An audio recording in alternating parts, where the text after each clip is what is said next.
Spring lay over Hargrave Hall like a veil of light, softening the edges of old stone and coaxing color from the early roses that climbed the terrace walls. Inside the great house, however, nothing was soft. Everything glittered, ruthlessly, beautifully, overwhelmingly. The Earl had spared no expense for this gathering, determined that England's victory over Napoleon would be celebrated in a manner befitting his status, and that his daughter would be displayed before London's highest ranks with appropriate ceremony.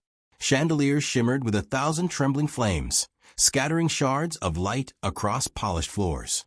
Musicians played a refined reel, their bows moving in perfect synchronicity as couples swept past in silks that rustled like whispered secrets. Perfumed air swirled with laughter, gossip, and the brittle pride of the nobility. Lady Eleanor Hargrave stood alone in the entranceway for a single suspended heartbeat. She had meant to enter with poise. Her mother had rehearsed it with her for days, but the last-minute adjustments to her gown had delayed her, and now she stepped into the ballroom not as a radiant vision, but as a mildly flustered latecomer. Her mother had tugged at the sleeves, tightened the stays, pinned and repinned the modest lace that framed Eleanor's neckline until the girl felt more doll than woman. The moment Eleanor crossed the threshold, the whispers began. A cluster of noble women, shimmering in jewel-toned gowns, tilted toward one another, fans lifted like shields of painted silk. "Such a plain choice for the Viscount, hardly worth the fuss," murmured one, eyes sliding over Eleanor with idle cruelty. "A marriage for name, not beauty," another replied, with a kind of delicate emphasis meant to wound precisely. The words struck her like pebbles thrown at glass. She kept her chin lifted, her breathing steady.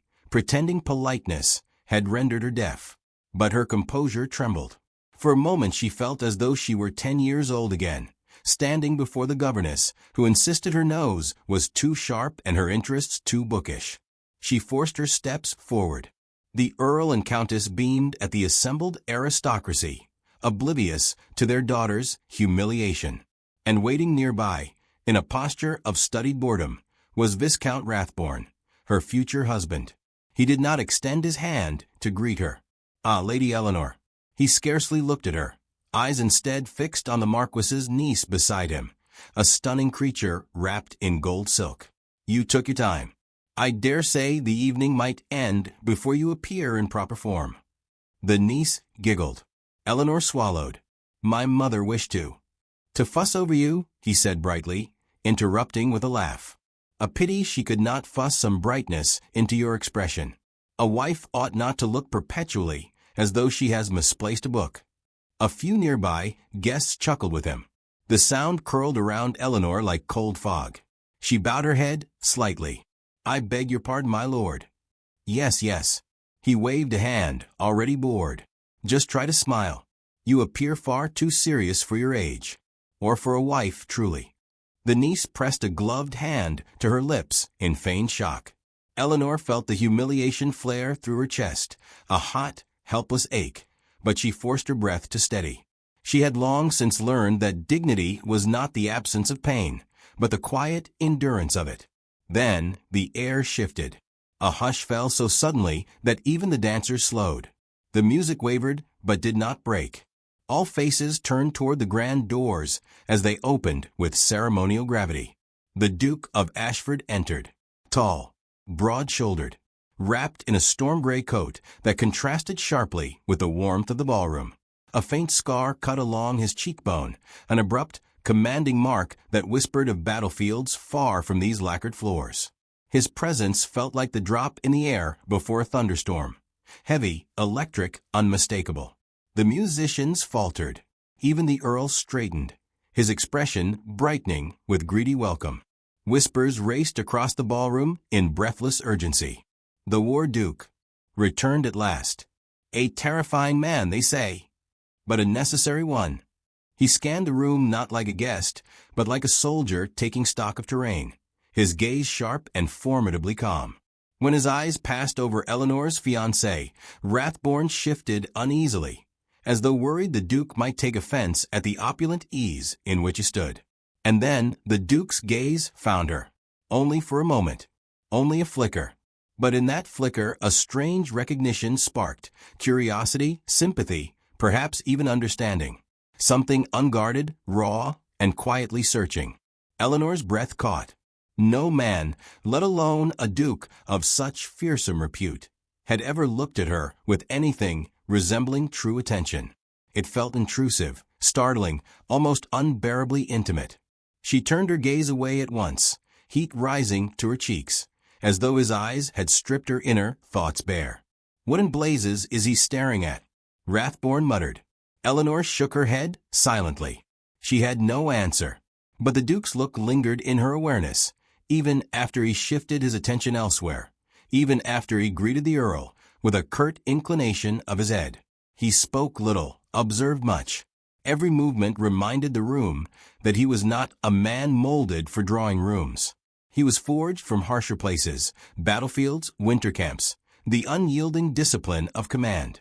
A man who had ordered charges and buried comrades. A man who probably did not know what to do with the softness of a party filled with lace and laughter. Yet he looked at her, plain, quiet Eleanor, as though she were not lost among brighter stars, but rather a point of calm he recognized. The thought was dizzying, impossible, and strangely frightening. And then the whispers began anew, sharper and more avid than before. "Have you heard?" gasped the Baroness, fanning herself vigorously.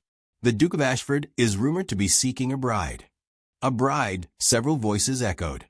"Yes, his advisers have impressed upon him the necessity of securing the dukedom's line now that the war is over." The gossip swelled, slipped through the hall like a current catching skirts, and setting hearts racing. Someone near the musicians dropped her voice to a conspiratorial hush.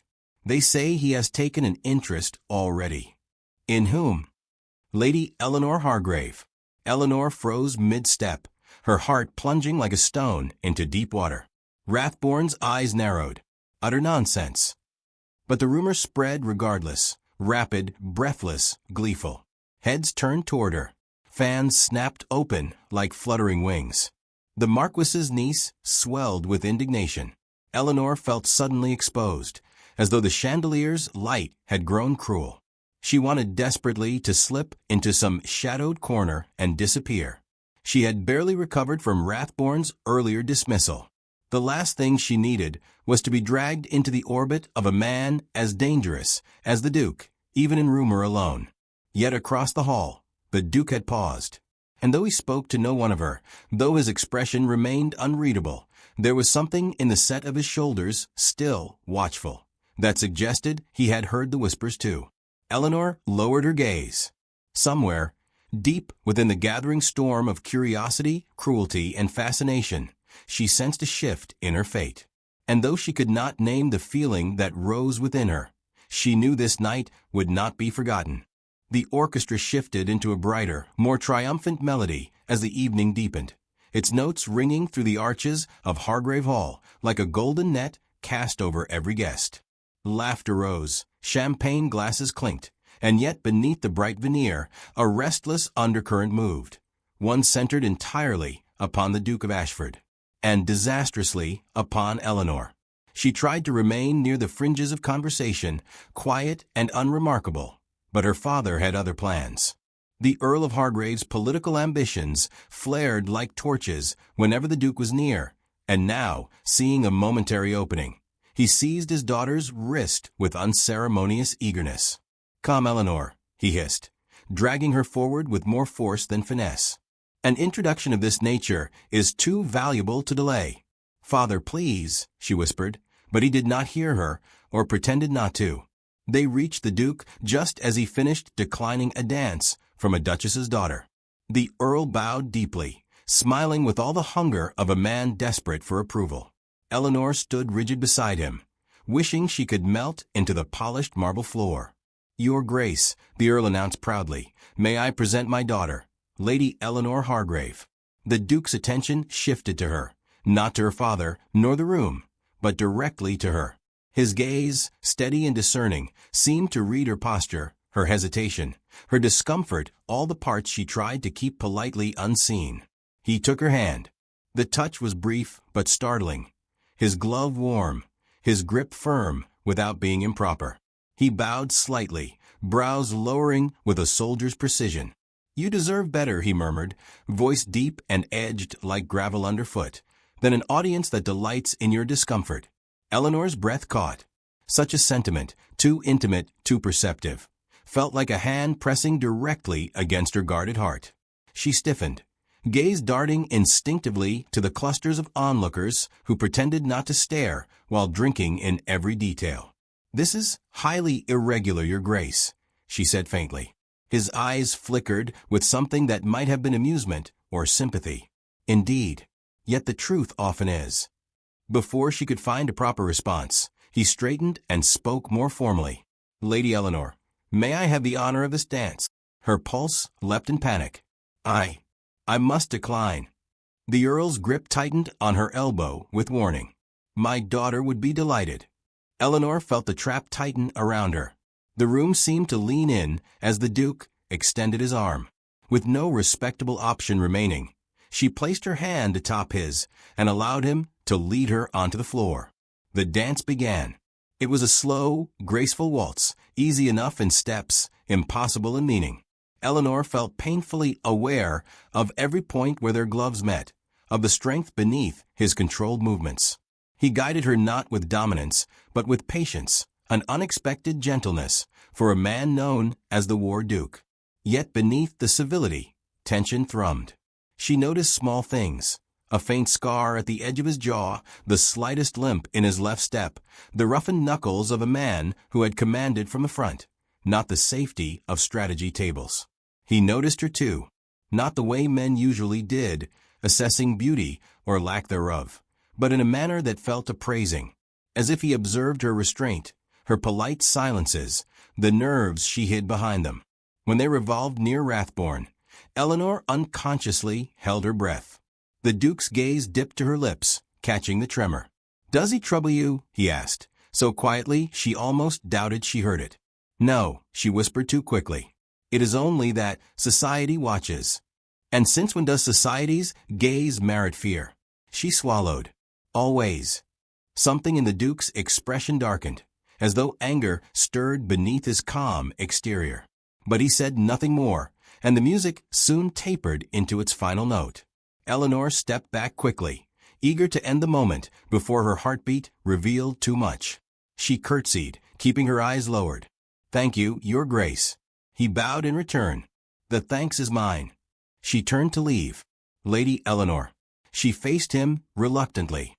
He held out a delicate lace handkerchief. Hers. She had dropped it without noticing, but wrapped inside the lace was a small, dark metal button. Circular. Weathered. Clearly from a military coat. Hers. His. She felt the blood drain from her face.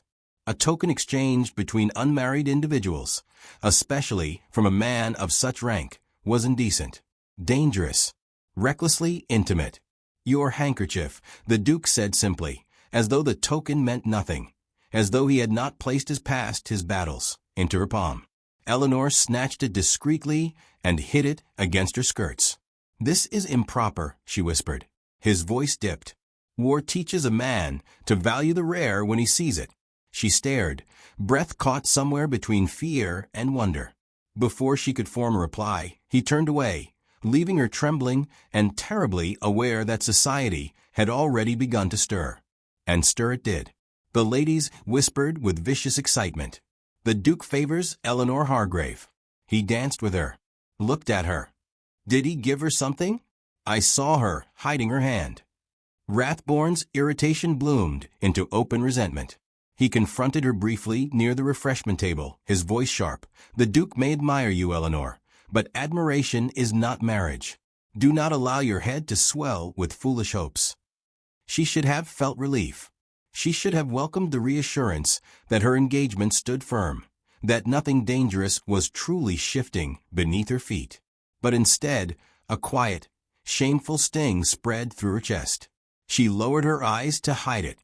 Later, seeking a breath of solitude, she slipped into the portrait gallery where moonlit windows cast long shadows over the paintings of Hargrave ancestors. She hoped to find a moment of rest. She found him. The Duke had stood silently in the dim corridor, studying a portrait of some long-dead admiral.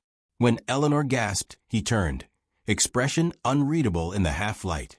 "My apologies, Lady Eleanor. I did not mean to startle you." You should not be here," she whispered. "And yet here I am." He stepped closer, not improperly, but with an unmistakable intention to speak privately. "I have seen men hide diamonds in mud," he said softly, voice low and resonant in the stillness, yet it does not dull their brilliance. Eleanor's breath shuddered.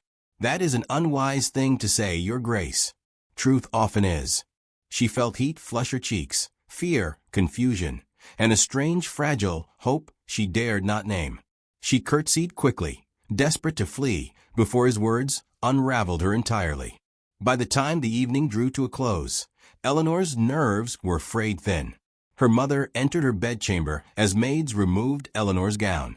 She carried Eleanor's lace handkerchief, unrolled to reveal the Duke's military button gleaming coldly in her palm. Her face was white with terror. "Child," she whispered, voice trembling, "do you know what ruin this implies?"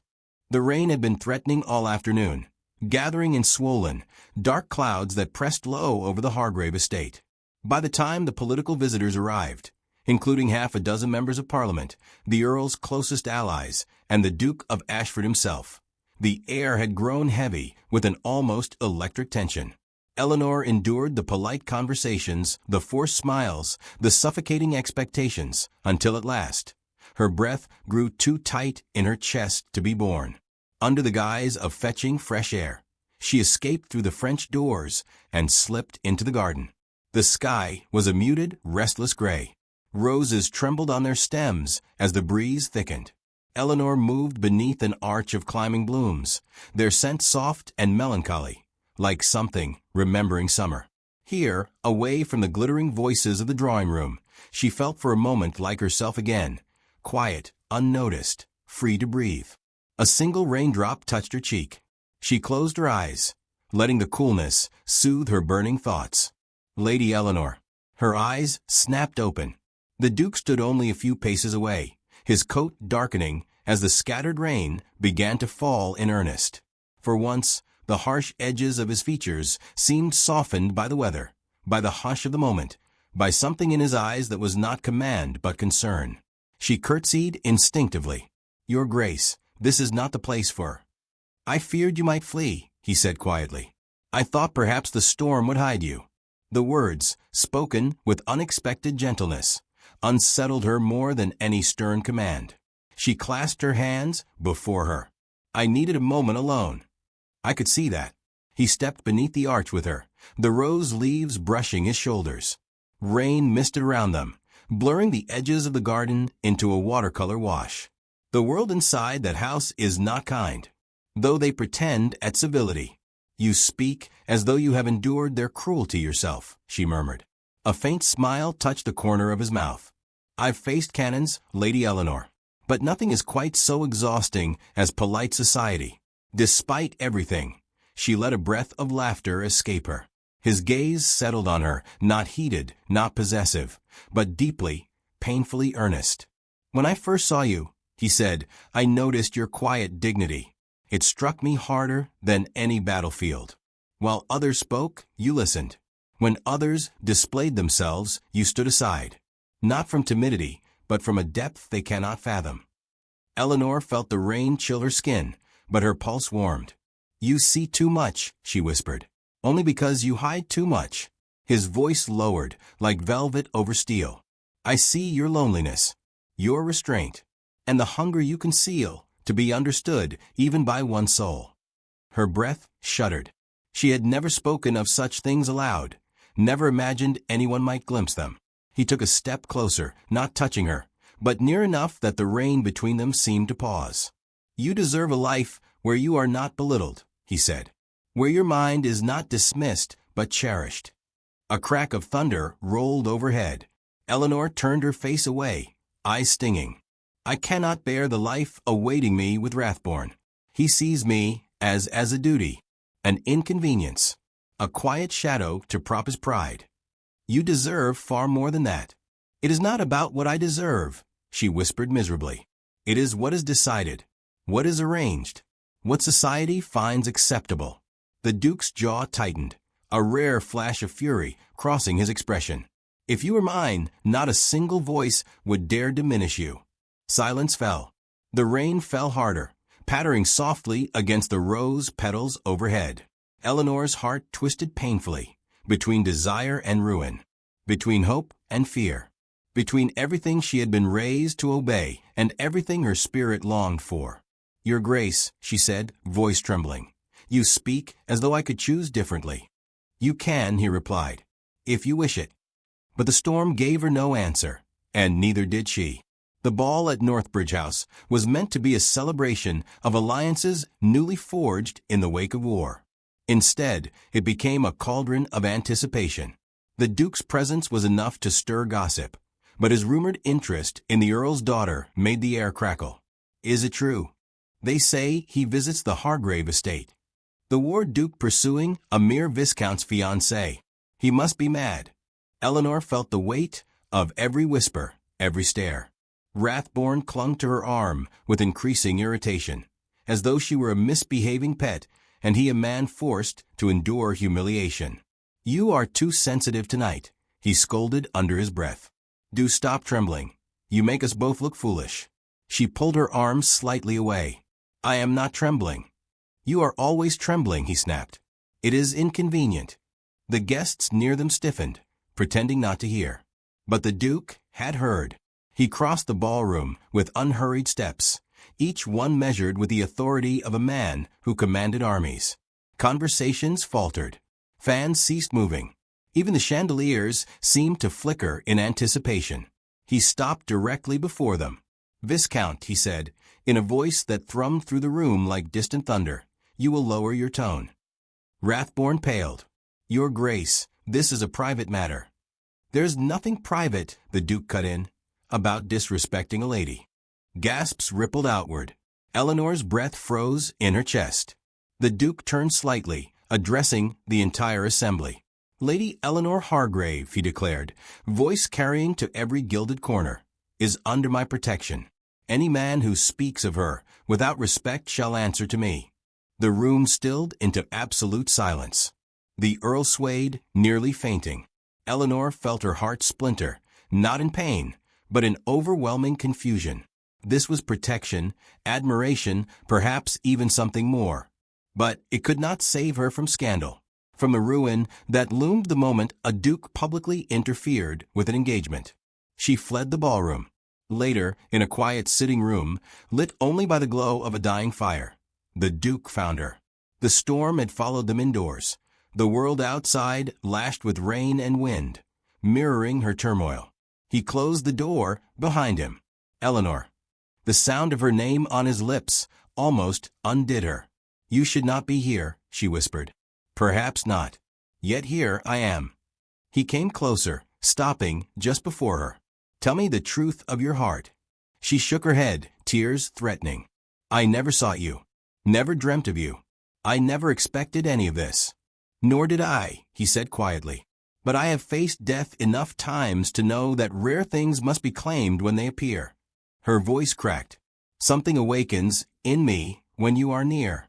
Something I fear as much as I." "As much as you want," he finished gently. She looked up, helpless. He extended his hand, not commanding, not assuming, simply offering. "Then let us defy the world together." In that moment, the choice became clear, not simple, not painless, but unmistakably hers. By the following day, the Earl, seeing the tide of public opinion swelling behind a war hero, broke Eleanor's engagement to Rathbone with trembling hands. The Viscount stormed out of the estate in indignation. Society erupted in whispers, but all were powerless to oppose the Duke's influence. The Duke kept his promise, shielding Eleanor from ruin, from judgment, from the cruelty she had long endured. And so, on a pale morning when the rain finally ceased, Eleanor stood at the threshold of a new life.